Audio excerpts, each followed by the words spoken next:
UK must prepare for all-out war against Russia, China and Iran, military chief warns. The UK must prepare for all-out war and shift away from our peacetime mentality amid rising fears from superstates Russia, China, and Iran, the head of the military has said.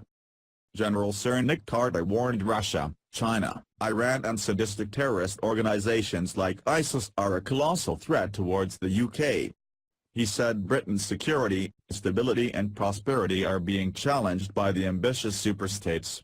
He admitted, the multilateral system that has assured our stability since 1945 is threatened and mass migration was arguably an existential threat to Europe. Mr. Carter said, in his first lecture as Chief of the Defence Staff at the Royal United Services Institute, that Russia and China had studied our strengths and invested carefully in new methods and capabilities that are designed to exploit weaknesses. These included ballistic and cruise missiles, low-yield nuclear weapons, cyber weapons, space and counter-space weapons, and electronic warfare. The UK must now shift away from our peacetime mentality and embrace the innovation to stop these threats to our national security. He said the UK needs to take risks and experiment with new technologies.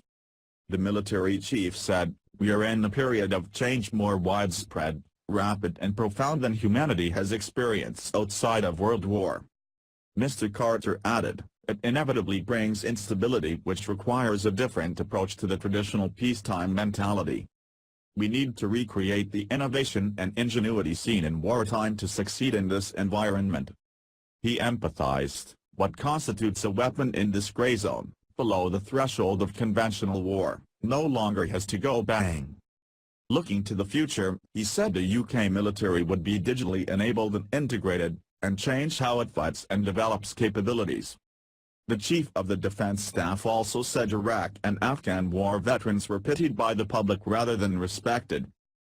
He said the younger generation of veterans are misunderstood because of dramas, documentaries, films and even charity campaigns that portray them as scarred for life. He said the imaging was making it harder for the military to recruit. In a bid for support, he said, while our servicemen and women appreciate public support, they want to be valued and respected, not pitied. In other words, it's about empathy, not sympathy. The respect and honor shown to our Chelsea pensioners proves that as a nation we value our older veterans. But we also have a generation of younger veterans from more recent campaigns who are subject to misconceptions. He added, public misconception is fueled by television documentaries, dramas, films and some charity campaigns, and there is a risk that public misconception is acting as a barrier to the prospects of veterans and civilian life, as well as deterring would-be new recruits from joining.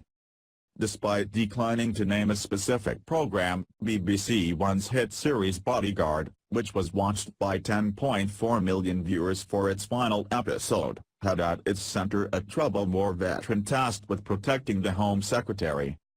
Cernak said modern-day veterans were often thought of as scarred for life, homeless, have turned to alcohol or drugs because of traumatic stress disorder, or are more likely to go to prison.